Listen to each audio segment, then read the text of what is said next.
안녕하세요. 반갑습니다. 참 고전 평론가가 되니까 참 좋네요. 이렇게 풍광이 좋은 곳에서 또 이렇게 아주 해맑은 여러분과 만나게 돼서 너무 기쁩니다. 여러분도 저처럼 고전 평론가가 되시면 이렇게 아주 우리나라의 아주 아름다운 곳을 다니면서 많은 사람을 만날 수 있습니다. 자, 그렇게 하려면 고전의 지혜를 좀 배워야 되겠죠? 그래서 오늘은 동의보감의 지혜와 삶의 비전 이런 주제로 여러분과 만나도록 하겠습니다. 예, 동의보감을 모르는 한국인은 없죠. 또 누가 지었는지는 아시죠? 예, 정광열 아닙니다.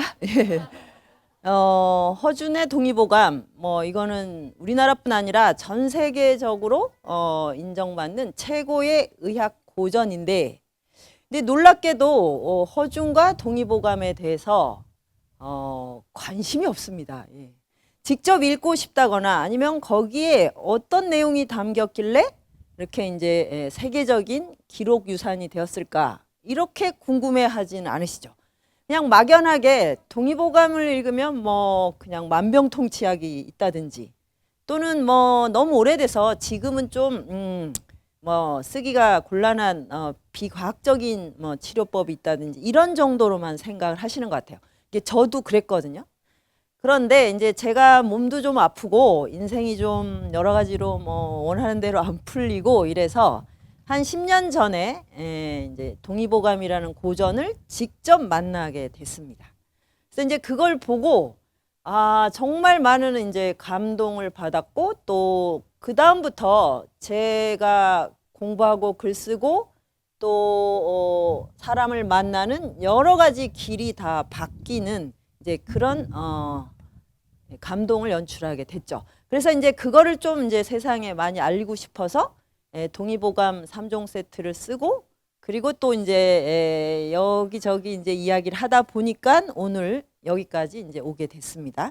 일단 동의보감이 언제 만들어졌는지 아세요?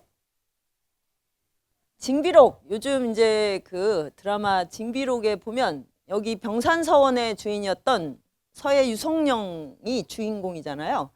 1592년에 임진왜란이 일어났죠. 그런데 1596년에 그 동의보감의 프로젝트가 시작이 됩니다. 그렇게 해서 이제 이때도 물론 선조대왕이 허준하고 그때 최고의 이제 유교, 불교, 도교의 최고 지성인들을 모아서 프로젝트 팀을 꾸렸어요. 그래서 이제 선조가 이렇게 이제 명령을 했어요. 너무 의학 서적들이 복잡하고 번잡해서 참고하기가 어렵다. 그러니까 좀 잘 압축을 해라. 그리고 모든 병은 이미 병이 난 다음에 고치는 건 이건 좀 문제가 있더라. 왜냐하면 선조대왕이 몸이 정말 약했어요. 그 드라마에 보시면 그냥 감정 조절이 안 되시잖아요. 그분이 막 광해군을 질투해서 막 자기가 막 쓰러지고 그리고 신하들하고도 계속 감정 싸움을 많이 하셔요. 이거는 뭐냐면 간신비패신이 되게 약하다는 뜻이에요. 그러니까 잘 삐지는 사람은 간하고 신장이 약한 거예요. 성격이 나쁜 게 아니고 몸이 약한 거예요. 그래서 본인이 굉장히 이제 잔병을 많이 앓다 보니까 의학 공부를 많이 하게 된 겁니다. 그런데 중국 의학사를 보니 너무나 복잡한 거예요. 그래서 조선인들에게 맞는 이렇게 누가 봐도 딱 일목요연하게 참조할 수 있는 의서를 편찬해라. 이렇게 이제 또 명령을 내렸고 그 다음에 이제 그 아프기 전에 미리 고치려면 어떻게 할까요? 병이 나기 전에 예방하려면 뭐가 제일 중요합니까? 섭생. 그러니까 먹고 마시고 이제 자고 그 다음에 어떻게 이제 의식주를 하는가 요거고 또 하나는 병의 원인 중에 현대인이 가장 많이 앓는 병의 원인 있죠. 스트레스. 이건 뭐예요? 그러면 스트레스는 어떻게 예방합니까? 마음을 다스린다. 그래서 수양, 섭생과 수양이 핵심이더라. 그래서 섭생과 수양이 가능한 의서, 그러면 그것을 뭐라고 하냐면 양생이라고 합니다. 양생. 병이 난 다음에 고치는 것은 위생입니다. 위생. 이거는 지금 우리 시대의 의학이 이렇게 돼 있죠. 병원은 병이 난 다음에 가야 됩니다. 지금 병원은 병이 안 났을 때 가면 그냥 스트레스예요. 아니면 또 계속 아프다 그러면 깨병이라 그러고 그 다음에 또 아프다 그러면 정신과로 보냅니다. 예. 이 사람은 정신 이상이에요. 이렇게. 그래서 양생의 개념이 되게 희박합니다. 현대의학은. 병이 많이 진행이 된 다음에 수술과 약으로 치료를 하는 게 위생의학이고요. 이제 동의보감의 기본 비전이었던 의학의 기초 틀은 양생이었던 거죠. 그래서 이렇게 이제 어떤 기본 틀을 잡아주고 허준과 이제 그의 동료들에게 이 동의보감 편찬을 명령했어요. 그런데 그 다음에 바로 또 정류재란이 일어났습니다. 그래가지고 이 프로젝트 팀이 다 해체돼 버렸어요. 그러면 보통 이제 더 이상 진행이 안 되는데 그 다음에 전란이 수습된 다음에 그 선조대왕이 그 허준한테 너가 혼자 해라 이렇게 이제 피박을 씌운 거죠. 예. 그래서 이제 허준이 한 10명이 하던 걸 혼자 다 떠맡게 됐습니다. 그런데 이제 허준은 내의원의 최고 수장이었으니까 얼마나 일이 많았겠습니까? 왕족들의 그 건강을 다 챙겨야 되니까요. 그래서 일이 진행이 안 되다가 이제 결정적으로 언제 일이 이제 이 진도가 팍 나가냐면 선조대왕이 돌아가셨어요. 그러면 이제 왕이 죽으면 어떻게 됩니까? 왕이 죽으면 왕을 치료했던 의사는 죽거나 유배지에 가야 됩니다. 그런데 선조대왕하고 허준은 아주 관계가 긴밀했고 또 그 선조의 아들이 누구죠? 광해군이죠. 광해군의 병도 많이 고쳤어요. 그래서 이제 광해군이 이 허준을 많이 이제 도와주려고 막아주려고 애를 썼는데 그때 뭡니까? 대북파와 소북파의 당쟁이 일어나고 그래서 이제 이 소북파를 숙청하기 위해서 이 내의원의 최고 수장이었던 허준도 유배지에 가게 됩니다. 예. 그러니까 허준 자체는 당쟁에 뭐 이렇게 개입을 한 게 아닌데 이 이제 당쟁의 일종의 희생양이 돼서 유배지에 갔는데 그때 나이가 거의 70이 다 됐었어요. 그러니까 참 인생에 누릴 건 다 누렸는데 이제 노년에 접어들었고 그랬는데 이제 북방으로 유배지를 가면 굉장히 인생이 참 꿀꿀하겠죠. 자, 그럴 때 뭘 해야 되겠습니까? 예, 책을 보고 책을 쓰면 됩니다. 예, 그게 이제 아주 중요한 인생의 지혜입니다. 그때 만약에 동의보감을 편찬한다는 이 소명이 없었다면 허준은 어떻게 했을까요? 아무리 대단한 명이라고 해도 억울하고 분해서 화병에 걸려 죽기 십상이에요. 대부분의 유배지에서 공부를 하지 않은 선비들은 화병에 걸려 죽었어요. 그래서 이제 허준이 1년 8개월 동안 나머지를 다 완성을 하고 돌아왔어요. 그리고 나서 이 동의보감이 완성이 돼서 선조의 영전에 바치고 후학을 이렇게 키우다가 뭐 불과 이제 완성 뒤에 1년 만에 돌아가셨어요. 그래서 그게 1615년이니까 허준 서거 지금 400년이 된 거죠. 예, 딱 그런 시점입니다. 그래서 이게 무려 14년 동안 진행된 대작업이고 지금 번역본으로 페이지가 2500페이지입니다. 그래서 이제 일단 동의보감 공부를 하려면 팔이 튼튼해야 됩니다. 이 책을 들을 수 있어야 돼요. 그래서 일단 체력을 많이 길러야 되는데 체력을 기르려면 또 동의보감 공부를 일단 해야 길러지니까 두 개가 이제 하나로 이어져 있어요. 그래서 2500페이지면 어마어마하고 좀 무서운 책이죠. 그래서 저도 이거를 내가 공부를 할 수 있을까 이렇게 생각했는데 막상 이걸 펴면 너무나 편안하고 친절합니다. 세상에 이렇게 친절한 의서가 있나 싶을 정도로 누가 읽어도 쉽게 다가갈 수 있게 돼 있어요. 그럼 왜 그러냐면 동의보감은 그때까지 나온 동양의학사를 총망라에서 집대성 했는데 가장 간결하게 분류를 했어요. 그래서 분류가 얼마나 아름다운가를 보여주는 책입니다. 그래서 동의보감은 그렇게 복잡해도 딱 요 세 가지만 아시면 돼요. 그러니까 내경편, 몸 안에 풍경. 몸 안에 뭐가 있습니까? 오장육부. 그 이전에 전기신이 있고 피도 있죠. 혈. 그 다음에 오장육부에 포함되지 않은 이런 짜잘한 장기들도 있고, 또 우리가 살아있으면 가지고 있어야 되는 게 있어요. 대소변을 가지고 있어야 돼요. 그러니까 몸 안의 풍경에 대소변이 나오는 게 너무 놀라웠어요. 아, 살아있으려면 이게 늘 있어야 되는구나. 이게 없으면 그건 죽은 시체잖아요. 그래서 우리가 현대해부학은 가서 이제 보면 다 없죠. 그게 없고 그냥 장부들만 있잖아요. 그게 이제 동양의학하고 다릅니다. 동양의학은 살아있는 몸을 다루는 것이고, 서양해부도는 죽어서 숨이 멈췄을 때 몸의 형상이라고 생각하시면 돼요. 그래서 이제 이것만 또 있는 게 아니라 제가 지금 말을 하고 있죠. 말. 이게 어디서 나옵니까? 지금 말이 어디서 나옵니까? 이 안에서 나옵니다. 그래서 성음 언어도 내경에 있어요. 그리고 밤에 주무실 때 꿈꾸죠. 꿈 어디 있습니까? 어디서 지금 떨어집니까? 이것도 몸 안에 있어요. 그래서 이제 이게 첫 번째고, 그 다음에 외형은 몸 밖의 형상이에요. 그러면 뭐 제일 몸 밖에 있는 것 중에 가장 지금 강렬한 게 무엇입니까? 얼굴이죠. 얼굴. 그래서 얼굴은 뭐 이렇게 아주 미모가 뛰어난 분을 뭐라고 그래요? 자체 발광이라고 할 정도로 이게 기가 세요. 여기에 양기가 다 몰려 있어요. 그래서 겨울에 어지간히 추워도 얼굴은 얼지 않습니다. 이게 바로 양기가 뻗쳐 있는 곳이에요. 쉽게 말하면. 그래서 여기가 너무 열받으면 안 됩니다. 얼굴이 불쾌하다, 이건 무슨 뜻이겠어요?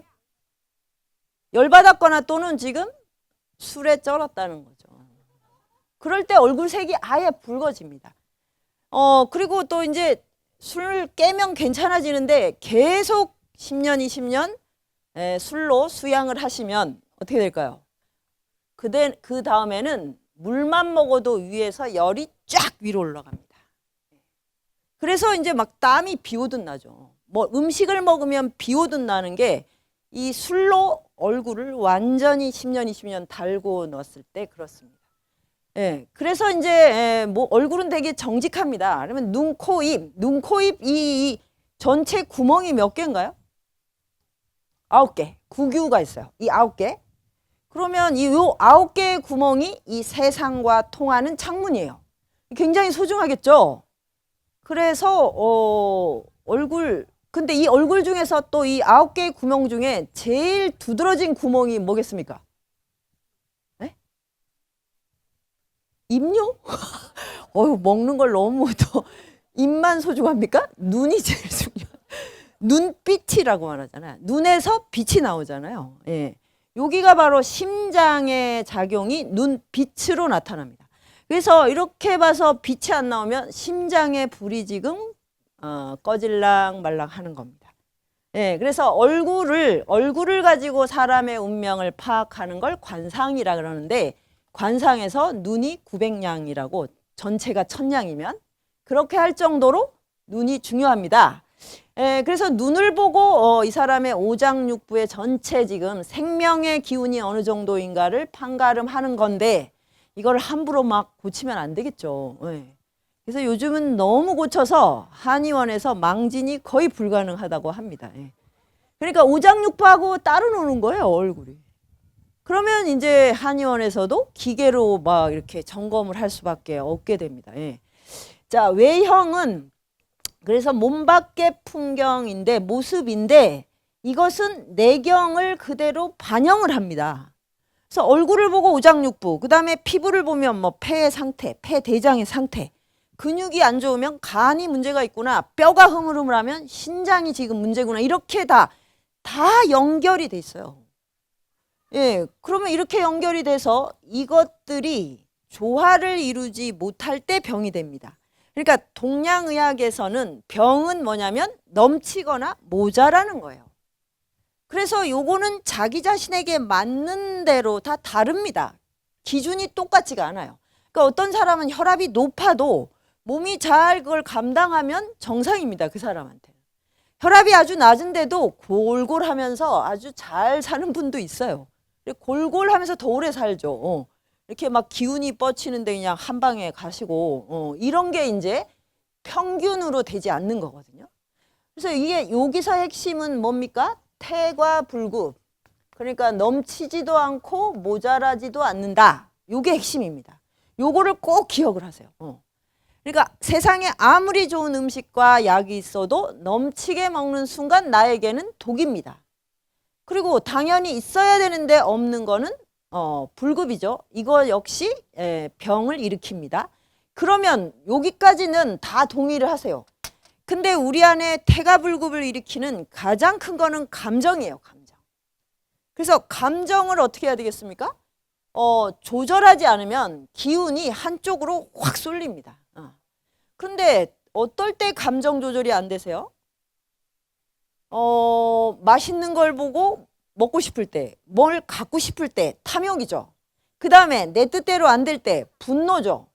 그 다음에 제가 오늘 여기 오면서 저지른 멍청할 때, 어리석음. 그러니까 이 주변 상황을 잘 파악하지 못할 때 오는 이 어리석음도 병입니다. 그래서 탐진치라고 하는 이런 상황에 있을 때 감정 조율이 안 됩니다. 그러면 감정이 조절이 안 된다는 건 오장육부의 기운이 한쪽으로 가서 콱 치우치는 거예요. 그럴 때 기운이 뻗치거나 팍 가라앉게 되거든요. 그러면 당연히 병이 듭니다.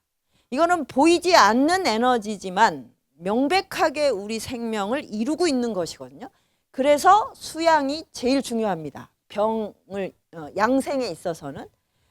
그게 바로 이제 내경과 외형을 구성하는 그렇게 이제 태가불급을 조절하면 정기신이 잘 순환해서 건강한 삶을 이렇게 유지하는 거고 이게 치우쳤을 때는 병이 오겠죠. 근데 요것만 있는 게 아니고 바로 여기 잡병편. 잡병이 뭐냐면 천지 오운육기라 그래서 우리가 지금 여기도 그렇죠. 햇빛이 있죠. 그 다음에 뭐가 있어요? 바람이 있죠? 물이 있고 그 다음에 지금은 아주 쾌적하지만 조금 더 햇볕이 뜨거워지면 막 열이 되고 이런 거 풍한서습조화라고 하는 천지의 기운이 있습니다. 근데 이것이 우리가 딱 예측하는 대로 되질 않아요. 우리가 일기예보처럼 자주 틀리는 게 없잖아요. 그러니까 풍한서습조화 이렇게 되면 변수가 엄청 많습니다. 거기다 해마다 달라져요. 그러니까 작년에 해는 뭐 습기가 많은 해다. 그럼 올해는 굉장히 건조한 해예요. 그래서 가뭄이 굉장히 심합니다. 그러면 내년이 되면 물의 해가 되고 이런 식으로 해마다 달라지니까 또 굉장히 이 자연 기상학이 변화돼서 이것과 이 몸이 조화를 이루지 못하면 또 병이 돼요. 이 병들을 잡병편에다가 실었어요. 자, 그러면 이제 아주 깔끔해졌죠. 아무리 방대해도 우리 몸을 보는 아주 기준점이 선명합니다. 몸 안의 풍경이 지금 제대로 균형을 이루고 있는가? 그것이 밖에서 조화롭게 지금 작용하고 있는가? 그 다음에 이 자연, 우리가 지금 살아가는 시간 공간의 리듬이 또 조화를 이루고 있는가? 이것과 잘 조응하는가? 요것만 체크하면 됩니다. 아주 간단하죠.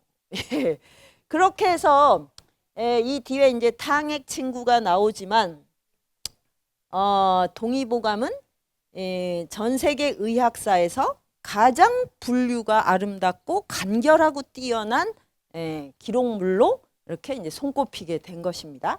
자, 그거 하나랑 또 하나는 동의보감은 의선데 병이 주인공이 아니에요. 우리는 의사니까 병이 있고 병에 대한 처방이 있을 거라고 생각하는데 직접 읽어보시면 아시겠지만 동의보감의 주인공은 생명입니다. 생명. 그래서 일단 산다 여기에서 시작을 하는 거예요. 그래서 생명이 그런데 존재하려면 이 우주가 있어야 됩니다. 우주가 없이 생명이라는 건 존재하지 않아요. 그러니까 현대 과학으로 말해도 빅뱅이 일어나야, 그래서 빅뱅이 일어나면 물리적인 힘이 막 생깁니다. 이 제일 중요한 힘이 뭐죠? 우리가 이렇게 우리를 지키려면 달과 뭐 저기 이 지구 사이에 뭐 태양, 중력이 있어야죠. 중력이 어디 있어요, 근데? 어디 있어요? 근데 있죠. 있는 걸 확실하죠. 그래 왜 어떨 때 하냐면 우주선 타고 가서 보면 막 둥둥 떠다니냐고, 중력이 없으니. 그리고 중력만 있으면 되는 게 아니고 또 이렇게 우리가 전자기력, 그리고 뭐 핵력, 양력 이런 힘이 있어야 돼요. 이걸 동양에서는 기라고 합니다. 그래서 기가 태초에 먼저 이렇게 세팅이 돼야 거기에서 이제 무슨 원소들이 막 생겨요. 유형의 물질들이. 그럼 우리를 이루고 있는 뭐 그 물질 중에 제일 우리 몸 안에 있는 것 중에 우리가 과학적으로 알 수 있는 가장 많은 요소가 뭡니까? 물이에요, 물. 8, 90%가 물이고 이게 바닷물하고 농도가 거의 같거든요. 그럼 물은 뭘로 이루어졌습니까? H2O죠. H하고 O죠. 이게 언제 생겼습니까? 수소가 언제 생겼어요? 빅뱅 이후에 생겼어요. 바로. 산소는 좀 무거워서 나중에 생겼고. 그러면 우리 몸에는 지금 138억 년 정도의 역사가 고스란히 있어요. 그런데 동양에서는 이제 이런 거를 몰랐을 거 아닙니까? 이런 걸 몰랐어요. 근데 분명히 어떤 힘이 있다. 그게 기였고, 그 다음에 뭔가 유형의 물질이 생기고 거기에서 생명이 탄생하는데, 생명이 탄생함과 동시에 병이 생겨요. 아, 이게 너무 오묘해요.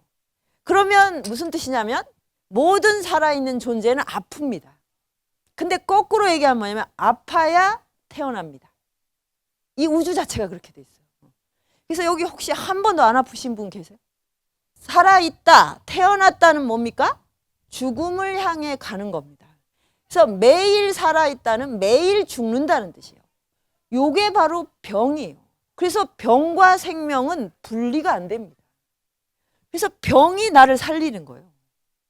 그러니까 우리는 병을 막 쫓아내고 어떻게든 안 아픈 존재가 되려고 하는데, 그러기 위해서는 간단해요. 안 태어나면 됩니다. 예. 그러면 안 아픕니다. 예, 태어나는 모든 존재는 아프고 아파야 산다고 하는 원리를 동의보감에서 배웠어요. 그래서 우리가 병이 올 때는 병을 굉장히 소중하게 여겨야 됩니다. 함부로 대하면 안 돼요. 막 손님처럼 막 나를 괴롭히는 불청객처럼 대하면 안 되고 친구처럼 스승처럼 대해야 돼요. 그게 바로 이제 생명과 우주는 하나다라는 원리에서 나온 거예요. 그렇게 해서 이제 기가 있고 기가 불균형해져야 힘이 생기고 거기서 생명이 탄생을 하는 거고, 지금 우리가 우주가 이렇게 똑바로 돼 있질 않아요. 그리고 지금 우주는 계속 폭발 중이에요. 계속 확장이 되고, 그래서 태양은 수명이 100억 년인데 50억 년쯤 됐대요. 그러니까 50억 년 뒤에는 태양이 소멸됩니다. 그러면 당연히 태양계 전체가 사라지죠. 그래서 머물러 있질 않습니다. 그런데 요게 또 그러면 일직선으로 아주 똑바로 가냐? 그게 아니죠. 지구도 삐뚤삐뚤 가고 태양도 삐뚤삐뚤 가요. 그게 뭐냐면 기의 불균형이에요. 그러면서 우리가 태어났기 때문에 우리도 대부분은 정신을 못 차리고 삽니다. 그게 이제, 그런데 그거에 대해서 굉장히 이제 죄의식이나 열등감을 갖잖아요. 나는 왜 집중력이 없을까? 쟤는 저렇게 막 집중을 하는데, 그리고 나는 왜 또 이 사람한테 꽂혔다, 이 사람한테 또 꽂힐까, 막, 어제는 나의 운명이라고 했다가 또 운명이 또 바뀌고, 막 상대가 나한테 그러면 화가 나는데 나도 그렇게 하고 있으면 되게 당혹스럽죠. 그래서 안 그런 척 한다고 숨겨요. 그래서 막 이런 혼란을 겪게 되는데, 이 혼란이 바로 번뇌고, 번뇌가 병을 만드는데, 타고난 병에다가 이것까지 결합이 되니까 병이 끝도 없이 오는 거예요. 그래서 온 사방이 아픈 게 정상입니다. 그런데 그럼 이걸 어떻게 벗어나냐? 의사 또는 의학이 고쳐주는 게 아니고 내가 이 혼란 속에서 나를 지키는 힘을 갖는 거예요. 그러려면 배우고 익혀야 되는데 뭘 배우냐? 생명과 우주에 대해서 배워야 돼요. 그래서 이 우주 그러면 되게 거창한데 그냥 자연의 운행이에요, 운행. 봄, 여름, 가을, 겨울이 오잖아요. 지금 살아있는 만큼은 봄, 여름, 가을, 겨울을 다 겪지 않으셨나요? 작년 이맘때 어떻게 날씨가 어땠는지 기억하세요? 안 하시죠? 그냥 봄이었겠지 이렇게 생각하시죠. 그러니까 우리는 자연에 대해서 정말 관찰 안 합니다. 그냥 일기예보 보고 몇 도야 비가 와 이것밖에 안 해요. 그래서 자연이 어떻게 운행되는지 모릅니다. 모르는데 자기 몸에 대해서 알 수가 없죠. 그래서 감기가 해마다 오잖아요. 그럼 해마다 감기 걸리는 분 있죠. 그런 분들이 꼭 뭐라 그러냐면 이번 감기는 정말 지독해라고 평생 말하세요. 근데 저는 계속 듣고 있어요. 저 사람은 지난번에도 그랬는데 또 저러네? 그리고 지금 앓는 병이 제일 심하다고, 자기가 제일 아프다고 다 생각을 합니다. 그건 뭐냐면 앞에 앓았던 병을 다 잊어버린 거예요. 그게 바로 이제 뭐냐? 자연의 운행에 무관심하면 자기 존재에 대해서도 무지하게 됩니다. 그러면 이것들을 다 어디다 갖다 맡기냐면 현대인들은 다 전문가한테 맡깁니다. 그래서 TV를 열심히 보고 그냥 유명한 의사 선생님이 나와서 하라는 대로 다 하시죠. 오늘은 이미 백수호를 먹었다, 내일은 또 동충하초를 먹었다, 막 그래서 또 끝없이 이제 또 거기서 번뇌가 생깁니다. 이게 또 짝퉁이 돼가지고 자기를 탐구하세요. 자기. 그러려면 이게 어디서 막 공부를 하는 문제가 아니라 내가 어떤 시공간에 사는가를 보는 거예요. 이게 바로 생명과 우주는 하나다라고 하는 이제 동의보감의 원리고, 그래서 이제 동의보감은 이런 원리에 입각해서 우리 몸을 보니까 우리 몸 안에 생명의 토대는 딱 이렇게 정기신이다라고 이제 기준을 잡았어요. 이 기는 이제 우주 전체에 있는 힘의 어떤 장인데 몸 안에 들어와도 우리가 기가 있어야 되죠. 몸에 기가 빠졌어. 너무 저 사람 기가 세. 또 기도 안 차다 뭐 이런 거. 기가 막혀서 뭐 막 이런 굉장히 의학 용어를 많이 쓰십니다. 우리가 기분이 안 좋아. 이것도 의학 용어예요. 기의 분포도가 안 좋아 이런 뜻이거든요. 자, 그러면 이제 근데 몸 안에서 기를 특히 주관하는 장부는 폐입니다. 폐. 그래서 폐기가 좋으면 우리가 진짜로 저희는 정말 씩씩해 이럴 때 하는 폐기하고 같아요. 그러면 이 폐기가 제일 좋아야 되는 세대가 청년 세대죠. 폐기운, 밖을 향해 팍 나가는 기운이죠. 왜? 호흡은 바깥하고 아니잖아요. 바로 직접적으로 연결되잖아요. 호흡이 없이 살 수 있습니까? 호흡이 바로 내가 살아있다는 증거거든요. 그게 바로 기를 계속 내뿜고 들이마시고 내뿜고 이렇게 하는 거예요. 청년들이 폐기가 좋아야 되는데 우리 시대의 비극은 청년들이 폐기가 제일 없다는 거죠. 주변의 청년들 보시면 대체로 좀 힘이 없고 약간 해면동물처럼 왔다 갔다 합니다. 이렇게 미역들이 왔다 갔다 하는 것 같아요. 그러니까 이게 뭐 여러 가지 이유가 있는데 뭐 그 중에 하나가 이제 스마트폰이라는 건 너무 잘 아실 거예요. 스마트폰의 전기를 다 뺏겼어요. 그리고 사실 산부인과에서 태어나는 순간 스마트폰을 먼저 만나죠. 사진을 바로 찍죠. 그래서 엄마라고 생각할 거예요. 왜 제일 먼저 만나는 게 엄마잖아요. 그래서 애들이 엄마 말은 안 들어도 스마트폰을 딱 주면 2시간, 3시간 완전 순한 양이 돼요. 이렇게 되면 그냥 얘가 습관이 안 좋은 게 아니고 몸 안에 전기를 그 안에 다 주는 거야. 어떻게 보면 우리는 스마트폰의 에너지원인 거예요. 그럴 때.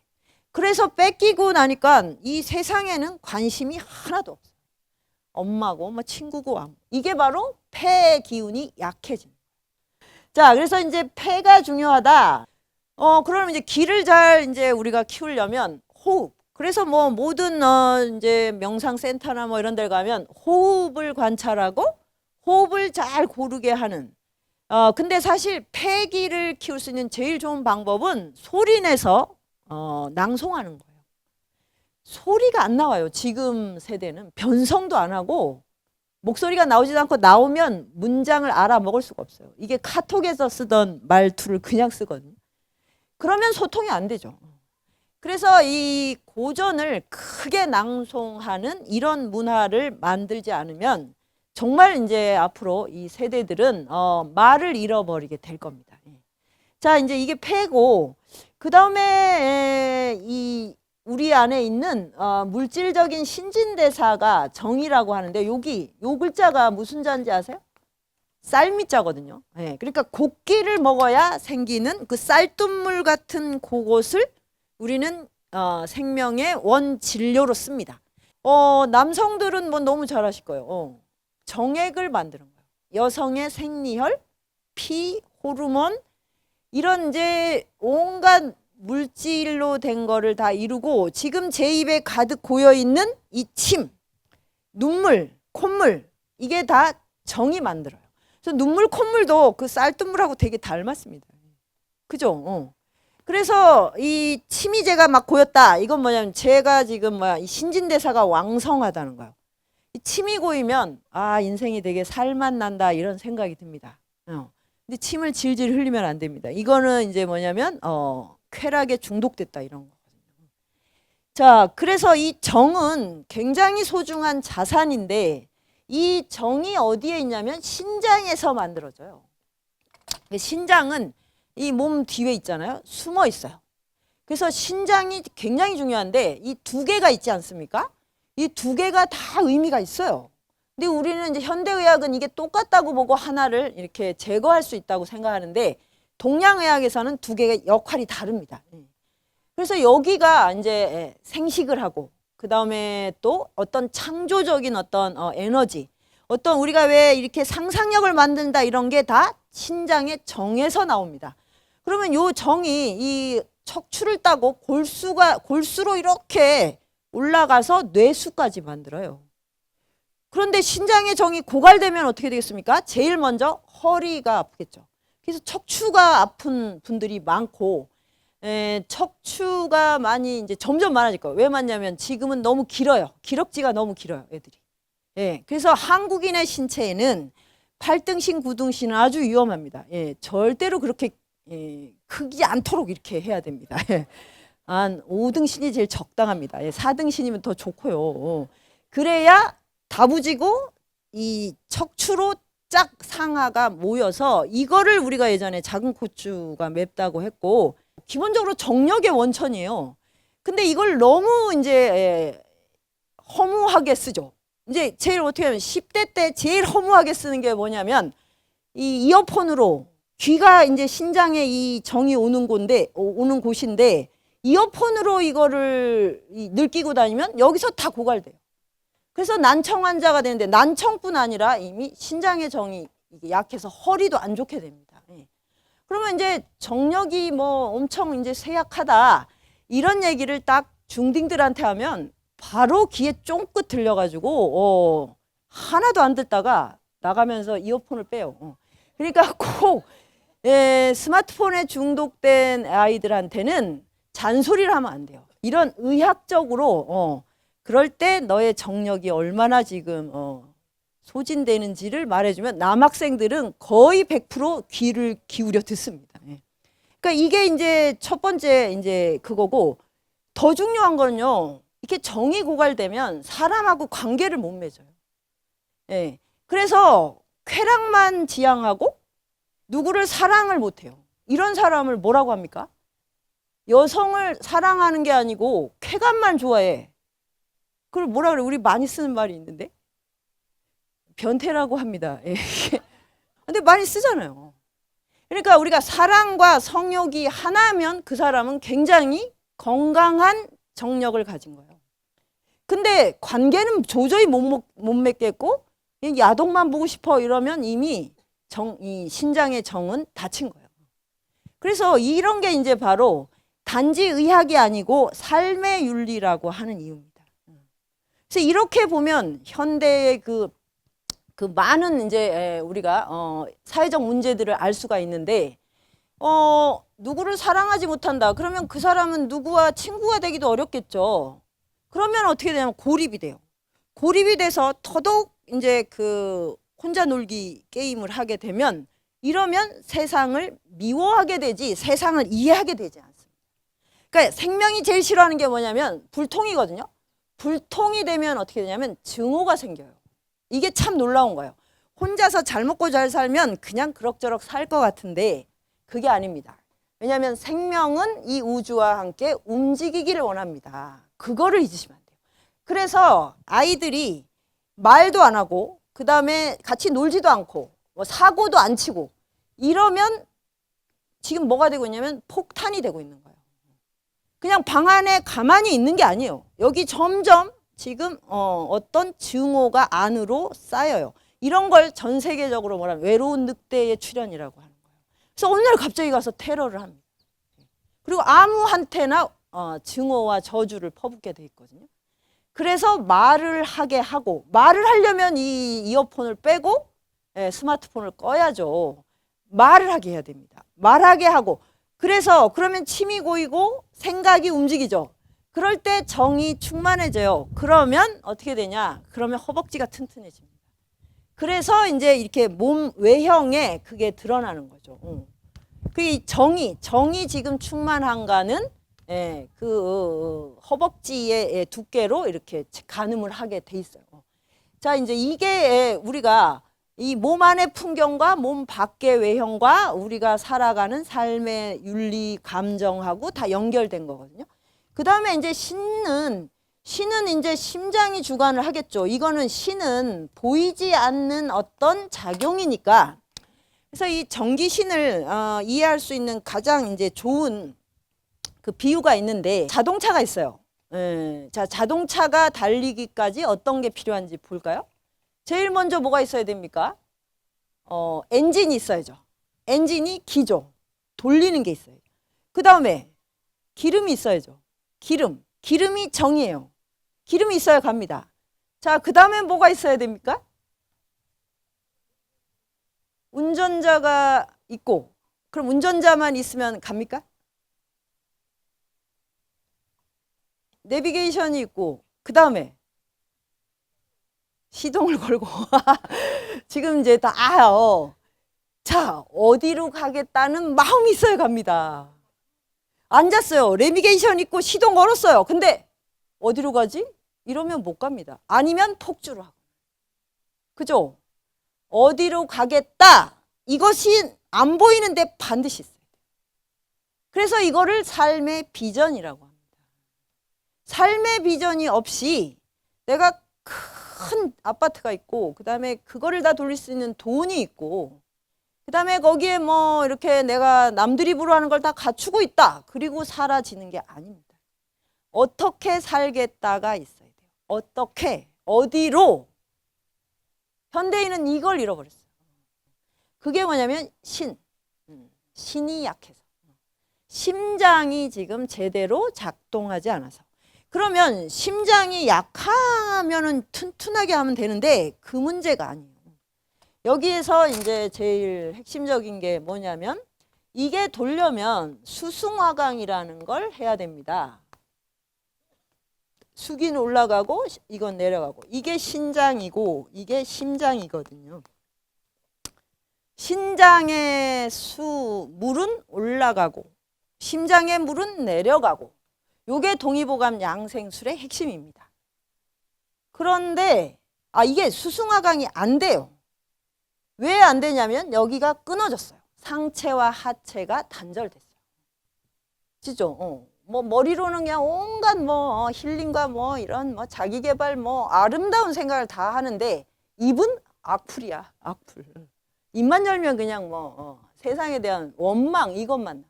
발은 어디가 있어요? 불타는 곳에 가 있어요. 그래서 이렇게 살아가기 때문에 수승화강이 그러니까 존재가 다 해체된 거예요. 이게 이렇게 끊어지면 어떻게 되냐? 물은 내려가고 불은 올라간다. 그러면 물이 내려간다는 거는 물이 안에서 고이니까 뭐 이건 이제 뭐 하지정맥이나 이렇게 해서 이런 병이 생기죠. 무거워지죠. 관절염이나 뭐 당뇨. 근데 이거보다 더 무서운 게 불이 올라가는 거야. 불이 올라가는 병들이 너무 많죠. 뭐 이제 갑상선암, 뭐 갑상선 항진증, 그리고 공황장애, 불면증이 가장 대표적이에요. 그러니까 만병의 근원이 불면증이에요. 지금. 근데 왜 불면증인가 따지면 불이 너무 많다. 왜 불이 많을까? 너무 많이 먹어요. 이 위열이 올라가는 거예요.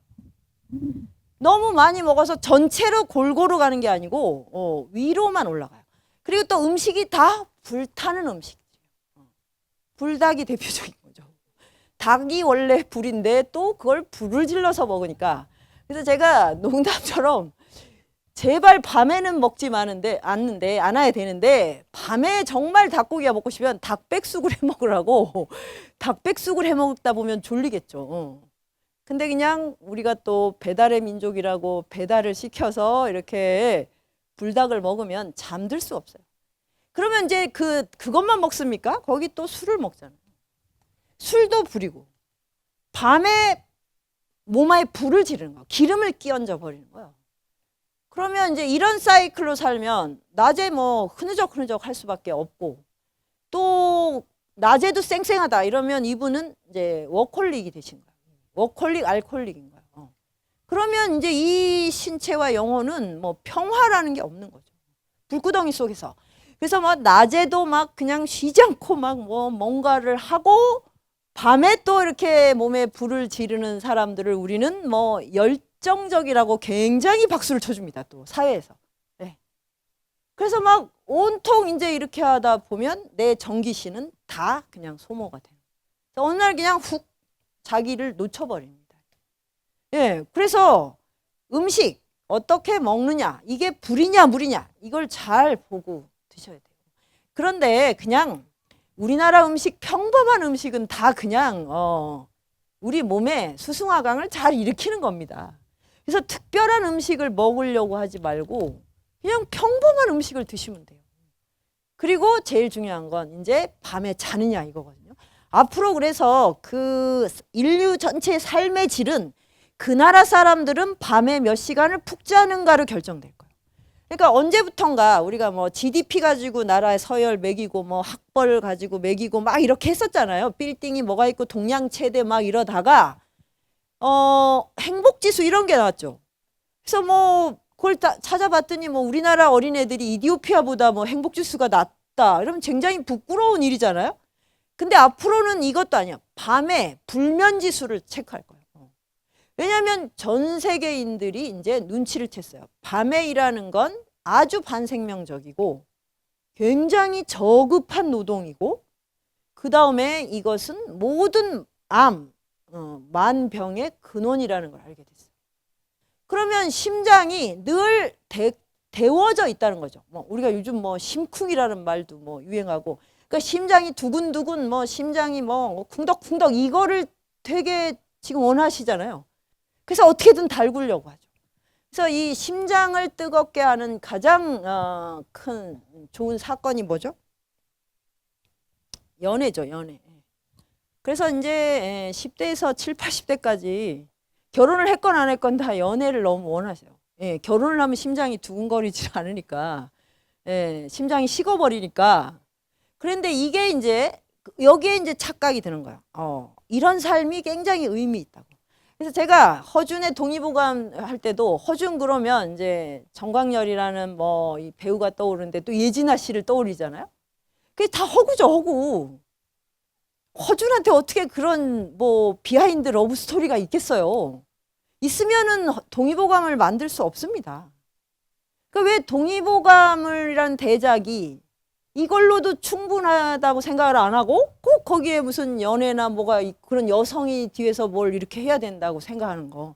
이런 게 현대인들이 갖고 있는 멘탈이거든요. 그런데 이것 때문에 늘 자기가 결핍이라고 느껴요. 그러니까 연애를 해도 뭐가 부족해 보이고 안 하면 나는 정말로 뭐가 부족하고. 그래서 이 연애는 정말 자연스럽게 인연이 오고 가는데 자연의 리듬에 맡겨야 됩니다.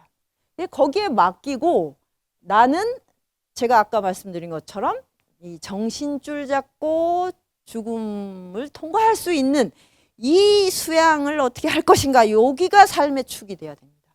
큰 일, 뭐 예기치 않은 사건, 사고, 더구나 죽음.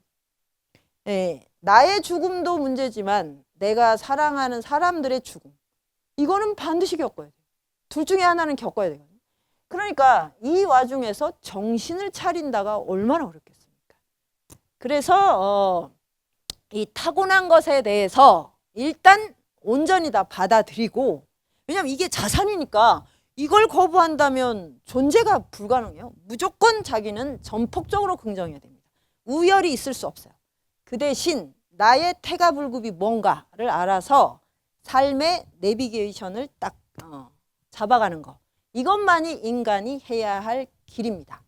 예, 그래서 저는 이제 동의보감을 통해서 그전에는 다 따로따로 놀던 거, 몸이 아프면 병원에 가고 마음이 괴로우면 뭐 심리 상담을 하고, 그다음에 인생을 살아가는 건 사회학을 통해서 뭐 이렇게 싸워야 돼, 저렇게 뭐 권리를 찾아야 돼라고 했던 이 모든 거, 그런데도 죽으면 그럼 또 어떻게 되지? 이거는 또 황망했던 이런 것들이 하나로 이렇게 연결돼서 정말 매끄럽게 내 몸 안에서 다 작용하는 이런 것을 발견하게 돼서, 정말 몸과 우주, 삶의 비전이 하나다.